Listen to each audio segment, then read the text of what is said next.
It's that guy that hates Brute, yeah? Oh, I couldn't be further from the truth.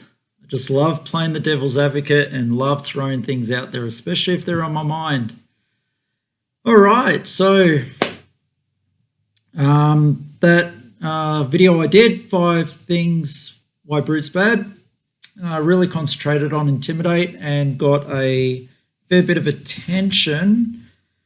I was asked to answer 5 questions, so I went over those questions and I wanted to do a video and a discussion type thing. It's not going to happen, and that's from no one's fault, just time and the medium that it was on. It was expected I was just going to write everything down, but you know what, I'd rather just do videos and talk about it. I think get a lot better done, and you can see tone in it as well. It's so important. The written word can just be taken as anything. I don't want to be coming across as smug or anything.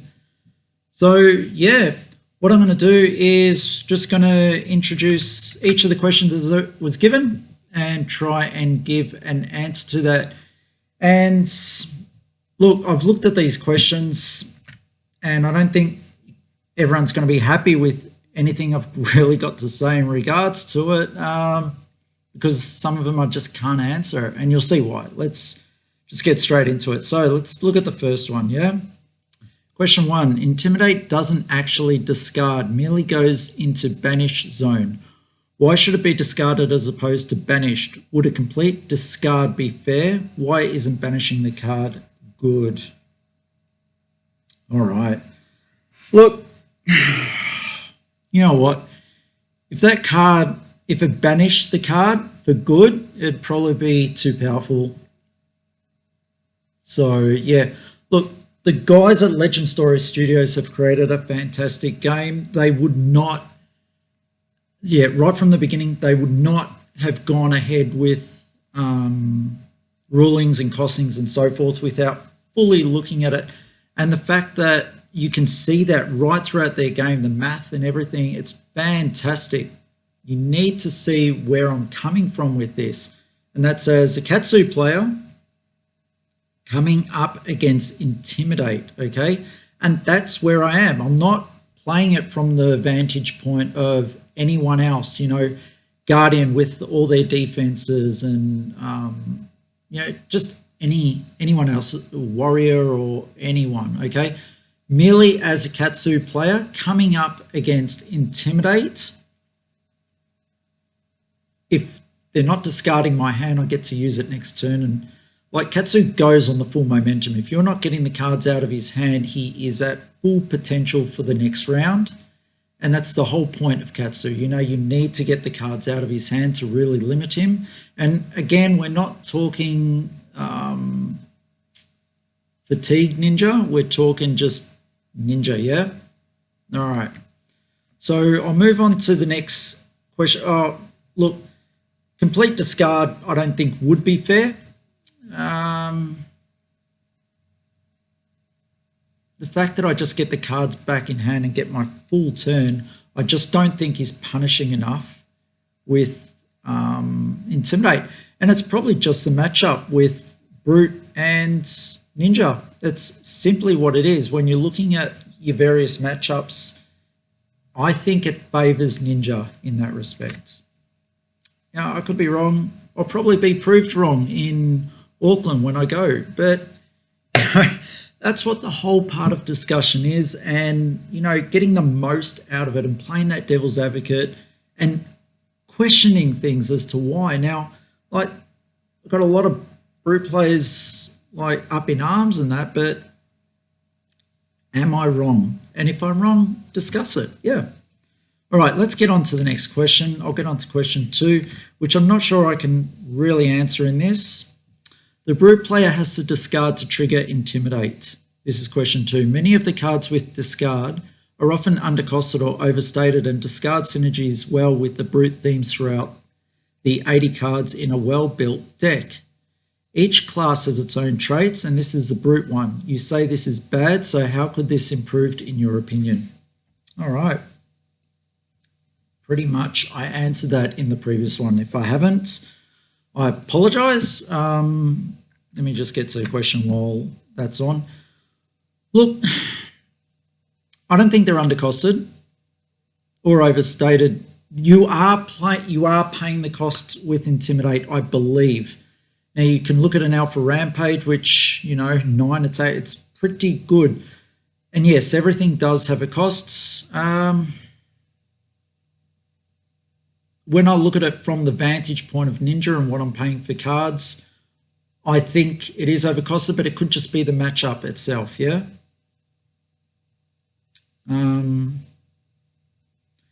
Yeah, every class has its own trait. I think it fits well with the Brute theme.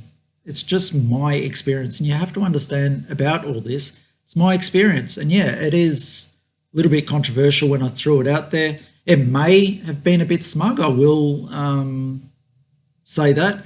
You know what? How much fun have we had over this? Yeah.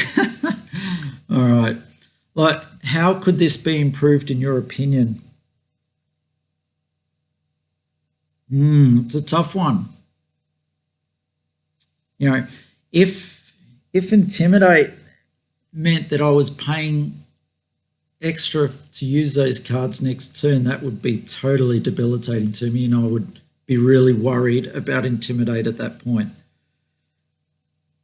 I don't know. It's, real good question. But I don't have an answer to it because I don't think there is an answer to it. What they've provided in the game is fantastic. Just, I feel it's a bad matchup versus Katsu. All right, let's go to question number 3, shall we, that I was given. Here we go. The opponent has cards for the next turn. This is almost always the case in any matchup. All right, question number 3, this is, why do you highlight this point as a Brute-specific flaw? Do you expect every attack every turn to strip 4 to 5 cards from the opponent's hand? I don't recall any OTK one-trick pony decks, OTK being one-turn kill, doing well at any event ever. Could you elaborate on why you're targeted such a niche deck archetype? All right. Brute was seen quite prevalent, getting up there in the top 3 rankings with the 1-kill deck. So it's from my experience, and you have to understand this is from my experiences going through, was it last year or whatever it was, going through the road to Auckland with the events that I turned up to. So it was relevant, but no, it wasn't relevant in the, what have we got here? Doing well at any event. Well, that's incorrect. If you look at various events, it might only be a few. They did show there were Brute decks out there. Now, let's get to the specific and why it's a specific flaw. Every deck gives you the opportunity to be defending. In doing that, you're most likely lessening your next turn for the attack. I feel that Brute takes that out of the equation, discarding those cards. All right, I'm taking the damage. That's the way it's going to be. Now I've got my full hand, and yeah, I'm going to be forced to play with it rather than having to have made the decision. And I know you might not get it like I get it. This is the way my mind is working in this respect, and it's just hard to explain, but forcing me to make the error on a block and then you deciding what to do from that, seeing those cards. There's nothing greater than when I'm playing the game and I'm seeing my opponent throwing cards down out of their hand for a defense, for me to go, yes, their turn next turn, they just pass. I've got 4 cards in my hand, I get to do it again. And now my whole tactic is how do I best manage that and keep that momentum going. I feel that Brute loses that in part, especially if Brute has to defend. Like, how many times is Brute not defending to have all those cards in hand? They would have to have some Ripper cards in hand for them to go, yep, I'll take all that damage from you. And remember, I'm taking this from the point of Ninja. We don't have setup turns so much like Guardian or Runeblade or anything like that. Ninja's bang, bang, bang every turn. Or it should be. Like, that's how I've been most effective with Ninja. I've had people on the ropes constantly defending, and that's the way it goes. Now, if they're at a point where they get to keep their cards and then they throw down all their attacks, and I'm not discarding my cards, do you not see anyone about that momentum swing, that it's hard for Brute to pick up that momentum swing if they're not discarding the cards, if they're merely sending them to the banish zone for them to actually get it changes. It changes the style of play to trying to do as much damage and really relying on that to win you the game in these massive, big-assed hits without a momentum play, which I feel affects the competitive nature of the deck. Now, understand that this discussion is all before Crucible, all right? So we're not including, or it's not in my mind, including the clause from Crucible or what that introduced to the game. Right before Crucible, was Brute a competitive deck? Did we see it up there? Going back to the previous questions, doing well at any event. Was there Brute decks out there doing competitively well at any of the major tournaments late in the season when everyone got onto what decks they were playing and how to play them? If I'm wrong, let me know. Like, throughout all this, I'm quite happy to be proven wrong. Like, those first two questions make me really think, yeah, you know, there is nothing much, but that's more or less talking about the rules of the game. This one is really getting into the fact of playability, and this is where we're at with the discussion, or where I want to be at. Not in regards to whether it's a bad rule or anything like that. It's about the playability of it that I'm more concentrated in. I think it does well against other decks, not against Ninja. It's just my view. All right, let me get on to question number 4, if I can remember what that is. Okay, question 4. Making the decision for the opponent, you said it can be argued that is a good thing. I don't know any good players who would say this is a good thing. Relying on players to make mistakes seems like fairly underwhelming strategy to me. See, I don't know who's really talking, but all right. When I play against Matt Rogers, for example, I believe taking cards from his hand by force is much better than hoping he makes a mistake. Can you expand on this point? Yeah, for sure. One thing, I'm not a good player. Hold on, I'll bring the screen back. All right, I'm not a good player. I have a lot of fun, and I have the occasional games where I take down some big boys, but look, my question is, in regards to that question, what was Matt Rogers playing at that point? Please put it in the comments. I would like to know. If it's anyone but Ninja, I would be surprised. And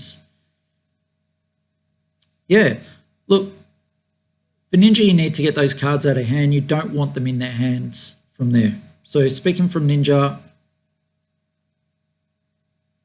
as a good player, I would like a good player to tell me that they want to knock Ninja's cards out. And we're not talking late game. We're talking right throughout the game consistently, and whether Brute has a good matchup versus Ninja in regards to Intimidate being the ability. Yeah? Tell me. All right, question 5. Finally getting through to it. Let me just get that on the screen. Don't know if I can answer this one either. Question 5. You have to pay for Intimidate. You have to pay for every and all actions in the game, whether it be by pitching, placing a 0 cost on the chain, or any other means. Do you want all Intimidate cards to replace themselves and cost 0 for them to be valid? What would suggest for a triggered ability if you think paying for something is bad? All right, here we go. I love it. All right. Yeah, paying for anything's bad. Man, how many times have I said on my videos, I love my 0 cost cards. If it's 0 cost, at least 3 defense and a blue pitch, I love it. and even better if it's got go again. So yeah, I'm sorry, but I hate paying for cards, and I'm not used to paying for cards. There's nothing wrong with the brute cards by themselves, okay? For the general matchups and everything, look, they have to be costed right. Legend Story Studios would not. And, you know, I've come up against games with the staff, and, you know, they love brute. And I think I lost to brute, heaven forbid, in a draft as well. I was playing my ninja with high attacks. And look, if they're costed correctly, and I'm sure they are, then they're fine. Coming up against ninja, I think they're at a disadvantage. That's all I'm saying, and that's what it all really comes down to. My experience playing as ninja against brute, you're bad in that respect against ninja. Now, if I was to take any other deck, I'm sure it would be just fine. I'm just, look at that, I've got Kano here. You take any cards, well, Kano's got, you know, they're struggling with their life. But maybe Kano's not such a bad example, actually. Do you really want to leave Kano with the cards in his hand for next turn so he can just do all his fun stuff? Oh, I don't know. I really don't know. See, I haven't played those other classes, and it's something that I've got to do. But I don't know where we're going with these 5 questions, other than the fact that it's merely my opinion, guys, as playing ninja. So I'm in that little bubble, yeah? I'm the bubble boy. And yeah, as a ninja player coming up against brute, pre-Crucible, I didn't really have any concerns, I should say, because I knew their ability was just going to leave the cards in my hand. I wasn't going to be throwing out. Yeah, it may have made it difficult for certain defenses, but you just deal with that and you continue with the game, because if you allow that to affect you, then, you know, you're not going to get any better, or you're not going to get anywhere in the game if you're allowing the opponent to control you in that respect. And you might say controlling, you know, by intimidating your cards. Well, the cards are still there in effect. And that's how I think about it. You pick up from the banish and you start laying the smack down for the next turn and hoping they're discarding cards so they don't have their intimidate abilities. That's what it all comes down to, is just smashing those cards and making sure that you've done enough damage in those previous rounds that they're not going to be able to continue with intimidate when you're playing as ninja. And ninja is a very aggro deck, or I play it as a very aggro deck. I'm an aggro player.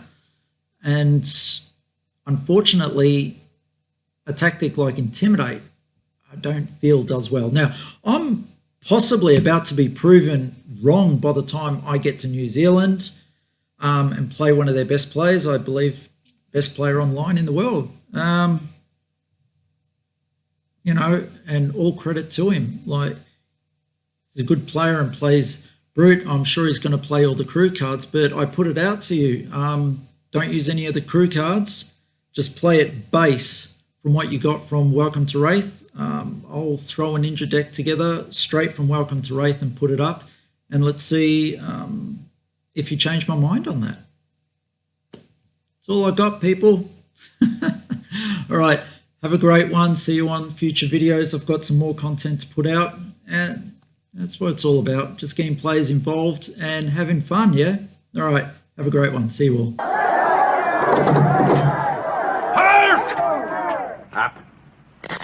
A riot is an ugly thing.